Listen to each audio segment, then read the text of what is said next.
Greetings, beautiful earthlings. My name is Star. If you are new here, I don't know how you found me, but I am super grateful to have you. And if you are returning, y'all the real MVP, you already know.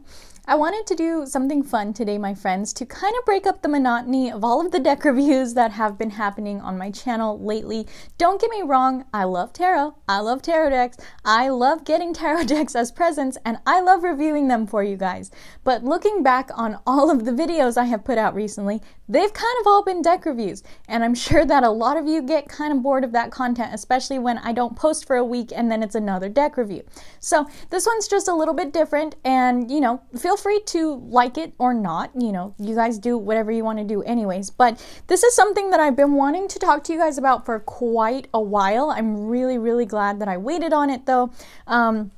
Because at the beginning when I wanted to talk about it, I still don't know how to talk about it. But this is something that is very near and dear to my heart that you guys don't really know anything about. So I know you guys saw the title. We're talking today about rock casting. So the way that I actually kind of stumbled on this was that I was looking up how to cast with seashells. So there is a video that I watched a while back. I want to say it was Kittens and Weights Tarot. I could be wrong. Like, I could be way off, and if I am, I'm sorry. But whatever video it was, I will go back and track it down and put it in the description box for you guys, because she does an amazing job of like showing you how to actually cast the seashells. And I'm not going to be doing that because it's very loud when you throw rocks on a table. No matter what table it is, it's going to be loud, and I don't quite know how to explain it exactly. I do move very much through my intuition and my guides when I do the casting. Again, it's kind of like tarot to me. I kind of zone out and I channel and I, you know, do the thing, and it's weird to try to like break it down and explain to somebody on the outside that's not in my head. So what I'm gonna talk to you guys about with rock casting today is how to choose your rocks and kind of what rock casting is. So again, like I said, I had stumbled on this through like a video of learning to cast seashells. And I really don't know how I looked that up, to be completely honest. Oh, yes, I do. Through the Mermaid Oracle, there's a card called Conchomancy, and it says, you know, like work with seashells, divination, something like that.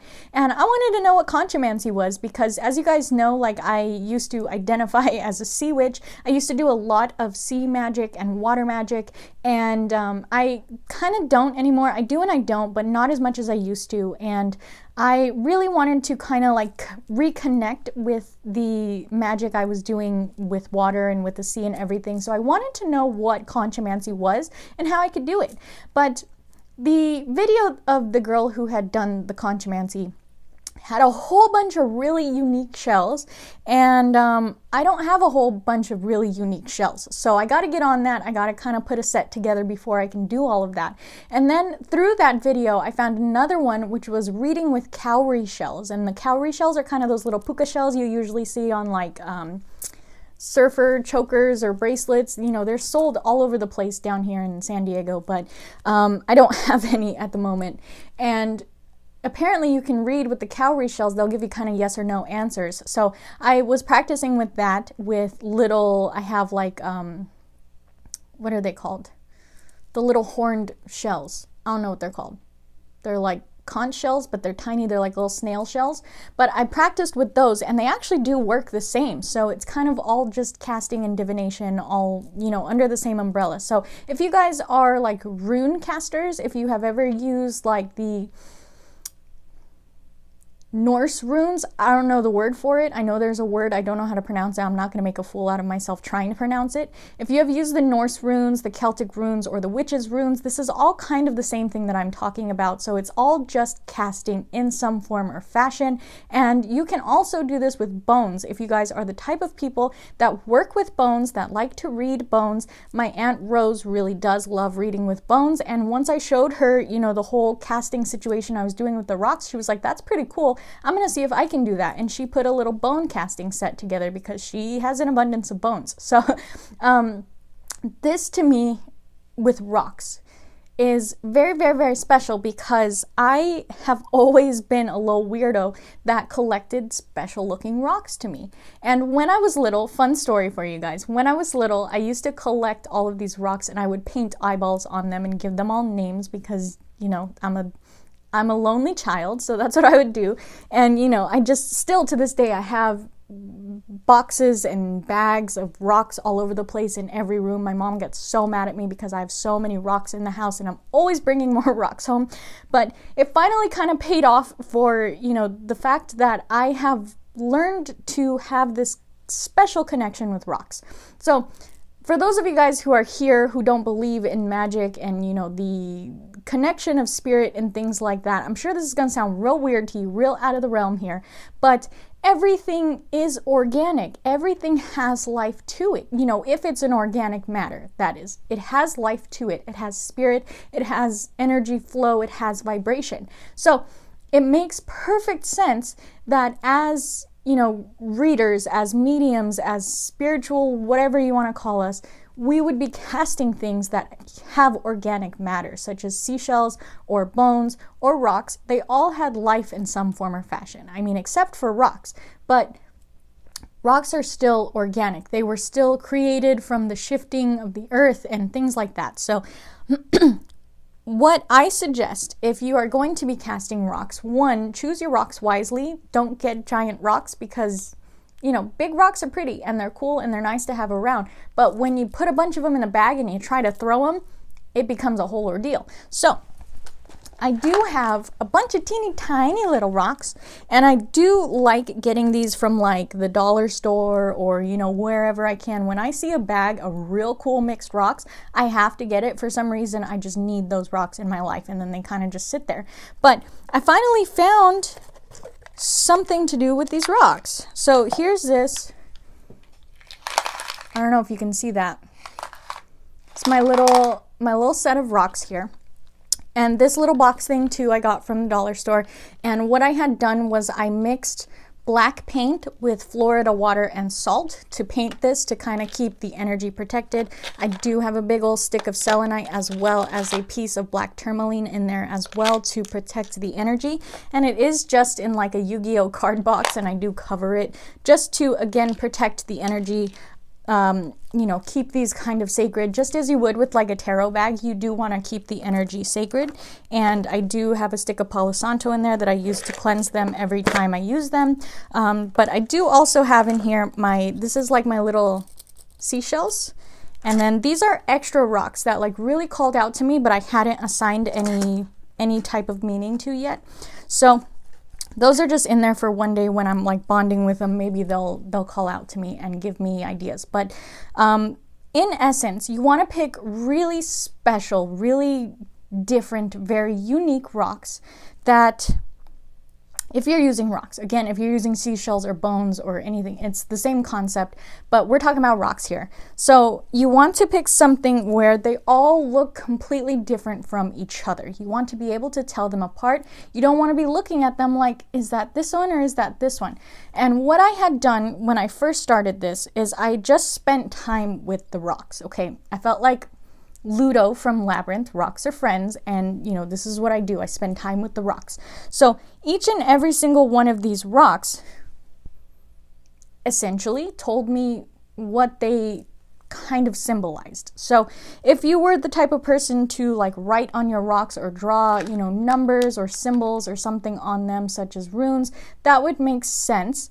But I like to be able to differentiate between them just as they are. So that's why it was so important for me to spend time with them so that I could figure out what they represented and in a way that I would remember each of them without having to look at my references. So I did actually take pictures of each and every rock with a little like sticky note of what it represented so that if I ever needed it, I could go back to it and look at the reference and kind of, you know, use it as a refresher. But for the first, you know, couple weeks that I was using these, I immediately knew what they were. I didn't need any type of reference. And you know, it just, I don't know how to show you guys because they fall every time I show you. but they're all such like crazy different rocks. They're all such different textures, colors, sizes, everything. So like the black rocks were to represent a female. Like this one's like a primary female, secondary female. And then I have like for the white ones, those are male, again, because it's like male energy, you know, primary male, secondary male, bigger and smaller. And then you have the stones, which I have related to, there are stones which are related to people. So you'll have like primary male, primary female, secondary female. There is a little one that represents a child, like if a child is involved. I think it's this one. And that represents like child involved, child in the situation. And then you have also the rocks that represent basically tarot cards. So kind of an amalgamation meaning which can be intuitively felt through at the time. So, you know, this one is like devil energy. Again, if you are reading tarot cards, you know, like there's so very much that can be done in that card. This one is death energy. And the way that these come to me is just kind of what I relate them to. So like red kind of to me represents fire, and you know, fire, devil. This one looks a lot like the little skull that I have. I don't know if you guys have seen it. If you guys remember it, I do have a little tiger iron skull. It looks just like that. And to me, skull represents death. So things like that, that's kind of why it's so important to spend time with the rocks. And I did also throw a couple little crystals in there as well. So like this one, rose quartz, love, very easy. This one, it's a clear quartz, clarity. There is like a green, I want to say jade or adventuring, something like that. This one is money. This one, real funny, this one is like sexuality. I can't remember if it was like male sexuality, impotency, something like that. But I'm sure you can see why. So, you know, it's just really super important to find rocks that really speak to you. I do have like this one I think was the 5 of Cups rock. It just for some reason to me feels like, you know, sadness and grief and things like that. And then this one is my Hermit rock. So because, you know, it just looks like that hole there to me kind of speaks of like solitude and seeking truth and guidance, because that hole doesn't go all the way through and it is half a rock. So it feels to me like you could put this on something and it looks like seeking guidance. So again, it just kind of, it's your thing to try and find. I think I do also have rocks in here for the elements, like elements involved. And because I do have 2 red rocks, so I think there was one fire. I think this one was air, because it's like white and speckled, like feathers. And then I think like one of these crazy looking ones was earth. Yeah, I think this one was earth. And then this one was water, because it kind of looks like the flow of water to me. So there's tons of these rocks in here, like tons of them. I have been disconnected from them for a little while, so I don't remember off the top of my head what each and every one of them meant, but I did have a lot of tarot meanings in here. So I remember there was like the 5 of Cups. There was also the 7 of Cups, I want to say was like this one. And then there was a Lover's rock as well. I think it was this one, because it was like the paths crossing, because there's like a stone in there, like soulmates, lovers type of energy there for me. So it's just a lot of fun if you're the type of person that spends a lot of time with a certain organic material of whatever kind. And, you know, again, I have extra rocks here that really spoke to me at the time, but once I tried to sit down with them, I didn't really get anything out of them yet. So maybe they'll call to me at a different time. I also try to keep them all looking super different. So, you know, very different, very unique colors, striations, patterns, things like that. I try to make real sure that none of them are identical to the other ones unless the meaning like really means something close to the other one.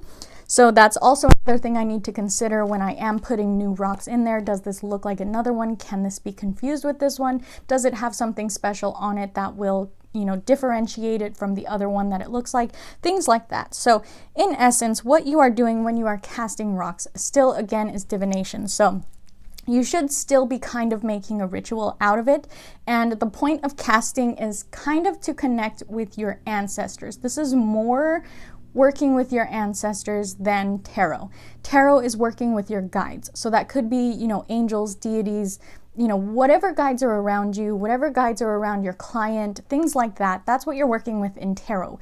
But with like rock casting, bone casting, cowrie shells, any type of casting, rune casting, it's all about connecting with your ancestors and working with them to divine messages. So it's very important, if you are going to be getting into some type of casting like this, that you establish a good connection with your ancestors first, because otherwise you're just throwing rocks around that don't really mean anything. So I want to make that abundantly clear for any like beginners to casting that are looking at this and are like, cool, I can do that, I have lots of rocks. It's not just about having rocks and assigning meaning to them. It is about having a good connection with your ancestors, because they are the ones divining the meaning for you, divining the messages. So you still have to do a full ritual when doing this casting. You still have to call forth your ancestors. You still have to call forth your like protection, your guides, your angels, your deities, whatever it is that you're working with for protection. You would still call them, but you want to call your ancestors as well. So if you do not have a good connection with your ancestors yet, I highly suggest working on that first before doing any of this. So working with your ancestors is a little touchy for people who don't know much about their lineage. It's okay. You don't really need to know anything about your lineage to connect with the spirits of your ancestors. That can be controversial, yes. A lot of people feel like you need to know your lineage to learn how they worked, to learn how to connect with them. Yes, but also you can connect with their spirit first, and they will guide you to who they were and what they did so that you can connect with them in a different way as well. So you need to be able to meditate and astral travel and all of that. It's a very extensive process. If you're just brand new beginning to like witchcraft and divination and things like that, I don't think you're going to jump into casting of any kind right away, because you do need to have that good base foundation of being able to meditate, call on your guides, call on your ancestors, astral travel, do things like that before you can get into anything like this. So when calling your ancestors, it's best to have some type of offering for them as well. It's kind of rude to just call your ancestors, ask things of them, and not give them anything back. Again, as a beginner, you might not know anything about the whole like offering system. A lot of people that have multiple deities will give offerings to them. You don't have to have a lot to give as offerings. I want to make that very clear. If you're in a position where you don't have money to give them full altars, you don't have, the resources to give them like fancy incense or wine or chocolates or anything like that, you don't have to. What I do is I'll pick like special little flowers, or I'll take pieces of my plants that have fallen off and I will save those and let them completely dry out, and I will give those in their offering bowl, and then on the full moon light a candle for them and light some incense. And it's very small things that you can do just to show your gratitude for working with them. You can also leave a little tiny bowl of water. So I do have multiple types of offering situations over here on my dresser. I do have a bowl of like flowers and plants and things for Mother Goddess Isis, and I do give her incense and candles as well. For like my little Buddha money offering thing, I have a little tiny bowl of water, because for Buddha you do give him water, but I also throw money into that as well. And then for like my regular Father God situation, I put crosses. Whenever I find little crosses around, I put them over there with the offering, and I light candles and incense as well. And then for my new Santa Muerte situation, I have just been lighting candles because I don't have anything for her yet. I feel really bad because all of these other ones are like established offering situations, but I do plan to get to a point in my life when I move, where I can have separate little like shelves or something for them so that they can each have their own little offering station, and I don't have to, you know, make anyone feel bad because they're all kind of offered together, things like that. But again, if you're working with your ancestors, you should have something there representative of them as well, whether it be, you know, like a picture or a statue or like, you know, runes or something in their native language, or like something, a little trinket that's special to the family lineage, things like that. Again, if you don't know your family lineage and you don't know anything of that, that's okay. And I think that you can still find a way to represent your ancestors without any of that knowledge, just to have a place for the offering. Even if it's just like a candle, and you know, tell the candle, this is for my ancestors, and then you start putting incense around it at some point, and you start, you know, giving it flowers or rocks or something. Just any little thing that you can give. It's just a way to show gratitude for the work that they do with you. So, you know, even if it's something super small, it's good to have a tiny offering station for your ancestors if you work with them regularly. You don't have to have it set up before you start working with your ancestors. So it's definitely important to establish that connection first. Learn your astral travel, learn your meditation, learn how to call out to them, learn the vibrations of who it is you're connecting with. Learn to establish a regular routine of connecting with them and working with them, you know, in the astral realm before you start planning a whole offering situation.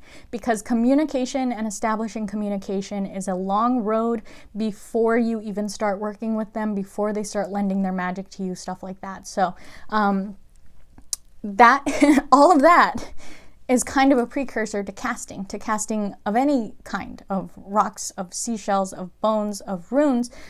All of those things will come to you because it was special to your ancestors in some way, and they're trying to connect with you. So I think that's kind of why I was led to rocks. I don't know what it is. Again, I don't know.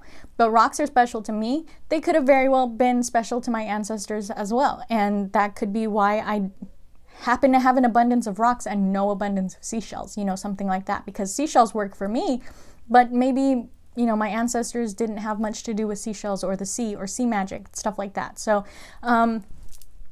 it's just kind of one of those things. You gotta work it out. You gotta feel your way through it. You gotta feel what feels right. And all of that was a long thing for me to tell you. When it comes to actually casting, what you'll do is grab all of them in your hands. Again, this is why it's important to have small stuff that you can hold a lot of, because like even in this little box, I could hold the little box and like shake it and throw it. But if I'm trying to do it like low key, you know, if my like family's home and I'm not trying to make a big deal out of like I'm shaking rocks around, I'll put them in my hands and, you know, shake them. And, you know, what you'll do is you do your whole ritual, you get everything ready, you call on your ancestors, you ask them for what it is you're seeking guidance on. And then you'll kind of, what I do at least, is I put them in my hands and I visualize, you know, purifying them with light. And then I visualize kind of threads connecting from them, you know, connecting all over the place to, you know, the astral realm. And then once I have like a really good visualization connection with the rocks, then I will, you know, ask my question and you toss them in a circle clockwise.